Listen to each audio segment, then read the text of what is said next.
হিঙ্গলগঞ্জে nurse ও তার শিশুকন্যার মৃত্যু। এবার মন্ত্রীর দ্বারস্থ নার্সের পরিবার। মন্ত্রী অশোক কীর্তনিয়ার দ্বারস্থ হয়েছে নার্সের পরিবার। শ্বশুরবাড়ির লোকেদের বিরুদ্ধে নার্স ও তার শিশুকন্যাকে খুনের অভিযোগ রয়েছে। পুলিশকে ফোন করে তদন্ত নিয়ে প্রশ্ন তুলেছেন খাদ্যমন্ত্রী।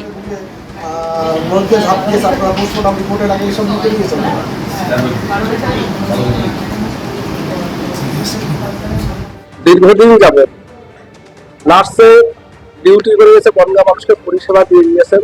আমার পাশেই বিধানসভায় তার বাপের বাড়ি, বাবা মা এসেছে, তাদের কথা শুনলাম।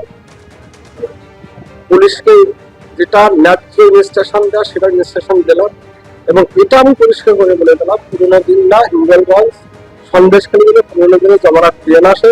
কোন রাজনৈতিক নেতা মাতুর বলতে কোনো কেসকে যেন ভুল পথে পরিচালিত না করা হয়েছে। সঠিক তদন্ত হবে। আমি এসপি ম্যাডামকে বলে দিয়েছি যে যেভাবে এফআইআরটা হয়েছে, এফআইআরতে কোথাও কোনো ভুল ভ্রান্তি হতে পারে, যেটা পুনরায় যে সিস্টেম আছে আইনের মাধ্যমে, যে ধারা আছে আইনের মাধ্যমে, যে সেই জায়গায় সেইগুলো কোনো খামতি না থাকে, কোনো ফাঁকা না থাকে, তার ব্যবস্থা করতে হবে। এখন কার হাতে জোড়া ফুল লড়াইয়ে জোর বাড়াচ্ছে ঋতব্রত তৃণমূল। দলের প্রতীক কার হাতে ঠিক করবে নির্বাচন কমিশন। নিয়ম অনুযায়ী যা করার করতে হবে দাবি করেছেন অরূপ রায়। এটা তো একটা বড় দায়িত্ব আপনার কাঁধে। অবশ্যই দায়িত্ব কাজ করতে হবে, অটোমেটিক্যালি একটা ভাবনা আছে। এবং এছাড়াও জাস্ট শুরু হয়েছে, এরপরে এখনো অফিস ফান্ড এই সমস্ত নিয়ে চিন্তা ভাবনা আছে।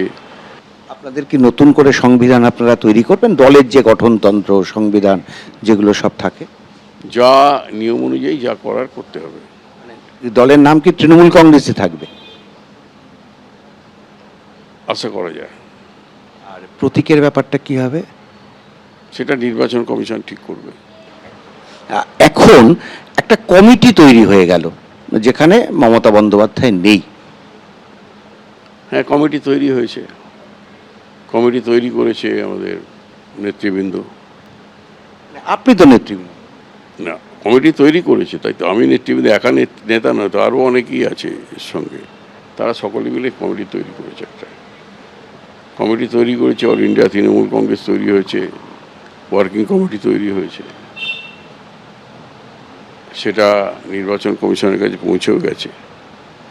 নির্বাচন কমিশন এখানকার সিইও তাদের কাছে পৌঁছেও গেছে। আমাদের যে কাজগুলো করণীয়গুলো করা দরকার, সেগুলো করণীয়গুলো সবটাই করা হয়েছে।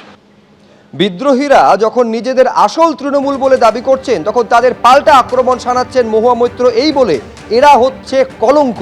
তিনি দাবি করছেন মমতা বন্দ্যোপাধ্যায় যে প্রতীকী আঁকবেন, বাংলার মানুষ সেদিকেই যাবে।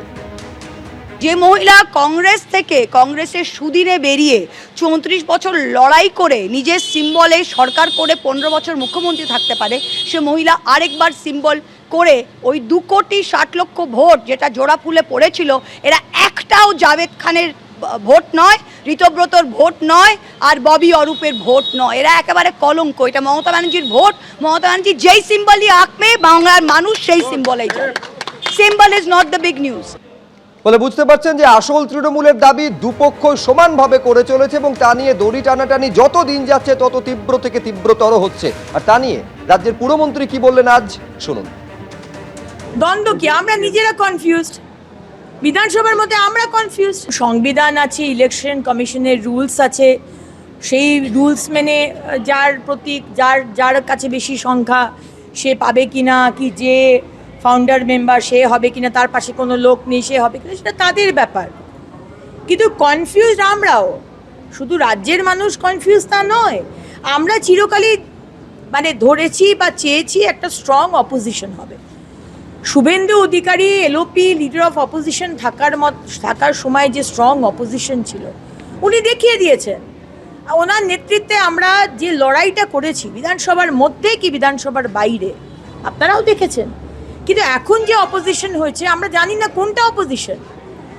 মাননীয় মুখ্যমন্ত্রী বক্তব্য রাখছেন বাজেটের, একটা সেগমেন্ট অফ তৃণমূল বসে থাকলো, একটা সেগমেন্ট অফ তৃণমূল বাইরে বেরিয়ে গেল।